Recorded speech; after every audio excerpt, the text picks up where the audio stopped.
comment faire pour savoir si votre tube est encore bon? La première chose, vous allez l'ouvrir. Vous allez voir si c'est sec dedans. Ensuite de ça, si votre tube de peinture est super dur et que quand vous l'ouvrez, c'est sec en surface, il est probablement plus bon.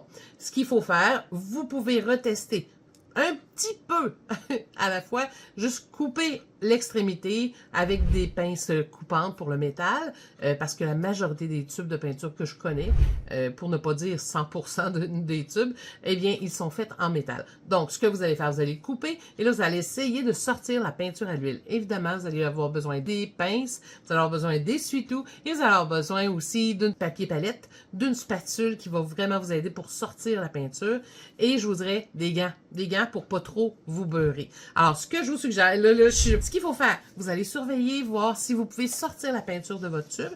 Lorsque vous allez voir que vous êtes en mesure de sortir la peinture de votre tube, si jamais il était très très dur, puis que vous avez coupé tout ça, si c'est sec, ben, il n'y a plus rien à faire. Par contre, si c'est encore humide et que vous êtes capable d'aller la chercher ou que vous sentez qu'il y a une certaine texture, c'est quand même malléable, là, vous allez pouvoir faire quelque chose pour les récupérer. Alors, ce que vous allez faire dans un premier temps, vous allez tout sortir du tube. Là, on parle des cas extrêmes et des cas rares. Vous allez tout sortir de votre tube avec votre spatule.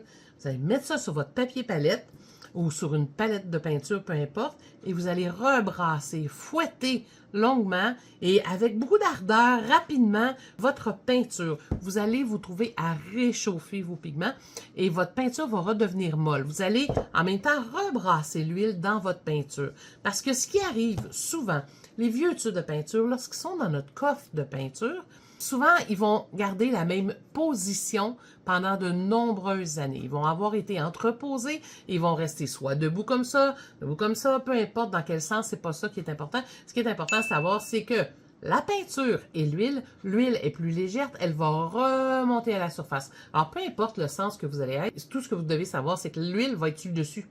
Alors, imaginez-vous, vous avez vos tubes qui sont rangés comme ça, et ça, on retrouve souvent ça dans les boutiques d'art qui ont des tubes qui n'ont pas beaucoup de roulement. L'huile remonte en surface, et là, qu'est-ce qui arrive? Des fois, vous allez avoir un tube que l'huile va sortir, et vous allez dire, voyons, il y a juste de l'huile qui sort de mon tube de peinture. Ben, c'est juste parce que ce tube-là, ça fait longtemps qu'il est entreposé dans la même position. Vous pouvez tâter un peu votre tube. Mais ça, c'est vraiment pas évidemment vous dire, parce que quand vous le tâtez, vous risquez d'endommager et de percer votre tube de peinture. Si jamais ça arrive, il y a un autre truc pour ça, je vous le donnerai un peu plus tard.